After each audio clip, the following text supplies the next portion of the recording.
Salut, c'est Néphélie, bienvenue sur ScanNC. Je te présente le mouvement du hip thrust et ses variantes. Alors le hip thrust, qu'est-ce que ça travaille?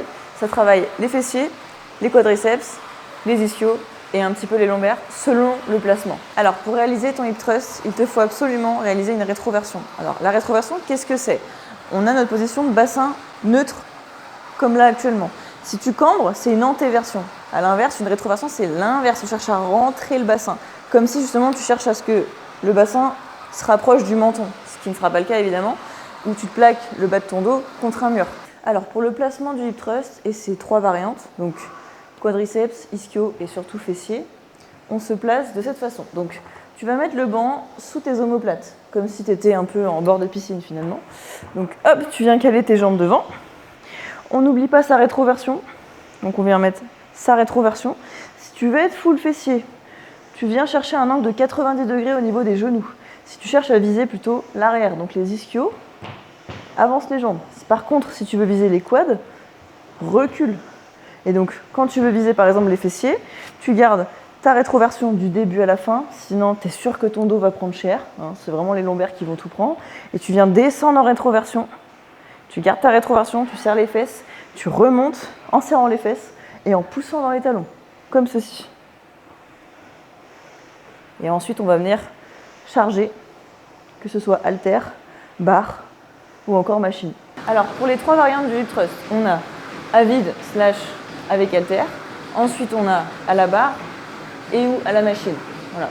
Donc si tu veux commencer à faire un hip thrust avec une barre ou à la machine, il faut au moins réussir à le faire à vide et charger avec une haltère, au moins de 20 kg. Celle-ci a fait 20 kg, mais l'idée c'est de charger au moins 20 à 25 kg.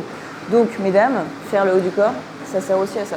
Alors pour la variante haltère, comment est-ce qu'on procède? On vient mettre l'haltère sur son bassin, on vient en position comme expliqué au début. Donc hop, on se positionne au bord du banc, sous les omoplates. Hop, on met l'haltère au niveau du bassin. Si jamais elle te fait mal, mets un tapis en dessous. Donc là tu gardes ta rétroversion. Si on veut travailler full fessier, on vient mettre les jambes à 90 degrés. Et là on garde sa rétroversion, on vient descendre, on tient l'haltère, on souffle et on pousse dans les talons. Voilà, et on recommence. Voilà. Alors, pourquoi utiliser au moins une haltère de 20 kg? Parce que la barre fait déjà 20 kg. Voilà. Donc si on souhaite rajouter du poids au minimum, histoire d'être à l'aise, on prend au moins un disque de 5 kg, on prend les grands diamètres. Ensuite, ce qu'on fait, hop, on vient installer son poids. Évidemment, on n'oublie pas les sécurités. Le poids est déjà mis à côté avec la sécurité. Hop. Sans oublier évidemment de prendre un boudin pour la barre. On l'utilise uniquement pour le hip thrust, pas d'autres mouvements. On vient positionner le boudin au milieu de la barre. Et pour terminer, on fait sa sortie de barre. Hop, on se rapproche. On vient creuser le dos. Hop, on recule. Et on vient poser la barre au sol. Donc pour la deuxième option, à la barre cette fois-ci, on vient se caler par terre. Hop. On fait glisser la barre jusque justement au bassin. Voilà. Ensuite, on vient se positionner sur le banc. Hop. On met le boudin au niveau du bassin. On garde toujours une rétroversion.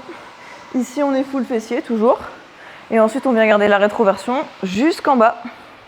Et on remonte en poussant dans les talons. Comme ceci. Et enfin, on se retrouve dans l'espace Hammer pour vous montrer la troisième variante de hip thrust à la machine. Pour la variante à la machine, déjà il faut savoir que c'est même indiqué sur la machine, elle fait déjà 20 kg. Donc si tu ne sais même pas soulever 20 kg au hip thrust, c'est même pas la peine d'essayer. Donc pour te placer, c'est pas compliqué. Tu viens t'asseoir hop, sur l'assise juste là. Tu viens du coup mettre tes omoplates sur le coussin derrière et tes jambes devant. Ensuite, la ceinture, on va venir la placer. Tu as deux possibilités. Moi, je vais la mettre sur celle-ci. Tu viens caler la ceinture ici. Ensuite, tu mets tes poids. J'ai commencé à charger avant. Et tu te places pour sortir de la machine du rack. C'est très simple. Tu fais ta rétroversion. Donc, tu viens faire ta rétroversion. Tu viens tirer les trucs en arrière. Tu peux tenir si tu veux, comme mettre tes mains ici. Moi, je vais mettre mes mains ici. Et tu viens faire le même mouvement. Focus fessier, 90 degrés au niveau des genoux. Tu descends en rétroversion. et tu pousses dans les talons, tu contractes fort en haut. C'est un mouvement à forte tension de contraction. Donc c'est très important de venir descendre en serrant les fesses pour l'étirement et remonter en contraction très fort.